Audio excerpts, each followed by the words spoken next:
Our next comedian is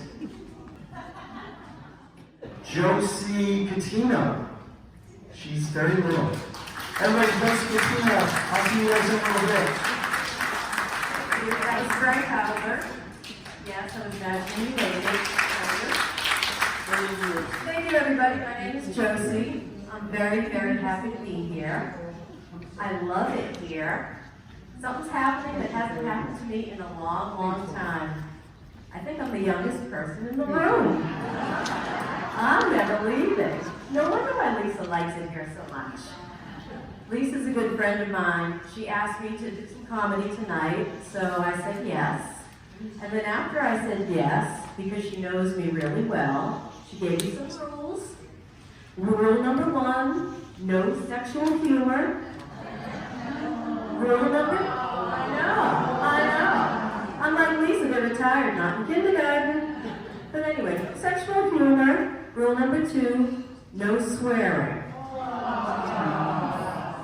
Lisa, are you, oh shit, oh damn it. So, bear with me, I'm gonna do my best, and we'll see how it goes. My sister's here tonight.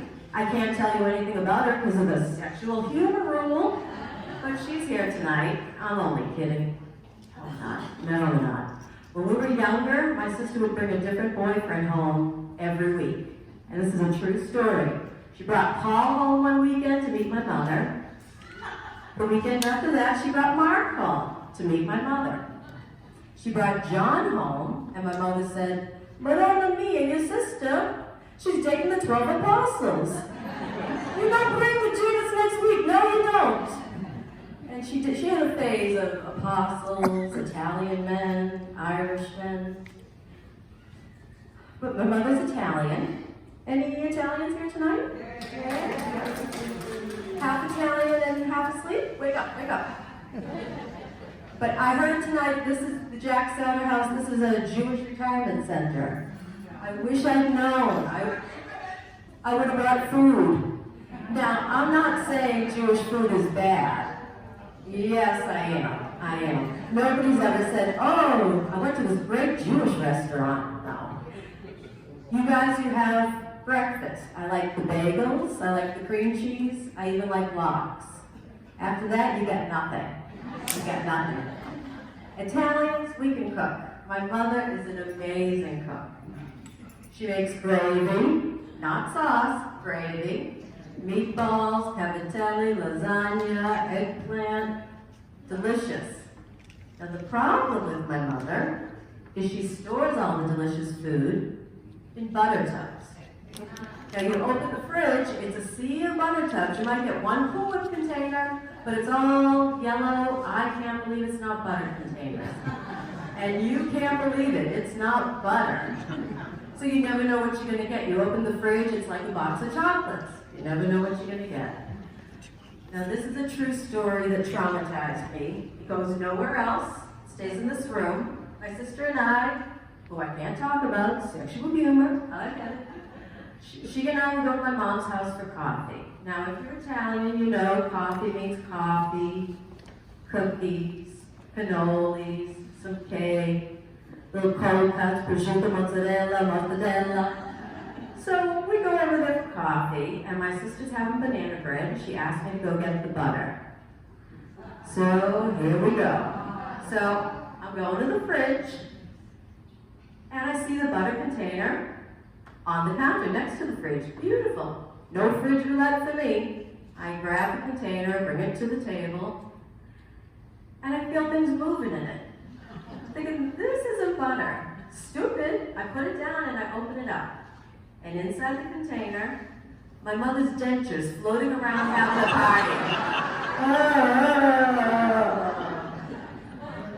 True story. So after I threw up, now I have a delicate stomach, and have you guys ever seen real dentures before? Oh, I'm talking to. Yeah, you've seen dentures before. Oh. And you know, I'm only kidding. I don't really have anything to say about Jewish food or crazy Italian women who keep their dentures in a butter tub. That's fine. I love all people from all countries. I love all nationalities, everybody, except the people that work at Dunkin' Donuts. I don't even know what country they're from. All I know is they don't speak English. And I don't even mind that. My grandparents never spoke English, but you know what? They didn't work at Dunkin' Donuts trying to make coffee in a different language. And I used to work at Dunkin' Donuts. I would work on the counter, the booths, takeout, one person, did it all. You go into Dunkin' Donuts now, 3 people wait on me, none of them speak English, and it takes 20 minutes and I get my coffee wrong. I go up to the person, Siddhartha is waiting for me. I explain to her, she doesn't understand. I start with the charades. 2 creams, no sugar. Maybe she gets it, she puts something in the cash register. Deepak Chopra down the hall is the one who's actually making the coffee though. We need 4 people to do this. So finally, he brings me my coffee. Again, true story. Brings me my coffee and it's dark. And I'm thinking, I'm not going through that again. So I say to him, can I have a cream on the side? But he doesn't get it. Doesn't speak the language. And even if you didn't speak the language, if you worked at Dunkin' Donuts, wouldn't you speak like coffee language? Wouldn't you know like cream, sugar, I don't know, dark roast? But no. So I ask him for the cream, he smiles. 10 minutes later, he comes back and hands me a tub of cream cheese. Unbelievable. Unbelievable. And the truth of the matter is, I shouldn't be paying $3.59 for a cup of coffee every day. Anyway, that's only going to aggravate me. I should make it myself. And there's one thing stopping me from doing that. I'm lazy. I'm really lazy. Unlike my friend Lisa, who's always energized and ready to do everything. A few weeks ago, she called me and said, hey, we're doing an Alzheimer's walk. Couple of miles, you want to do it? No, I don't. And then she said, well, Marge is doing it. I'm like, okay, who's Marge? Marge is 98 years old.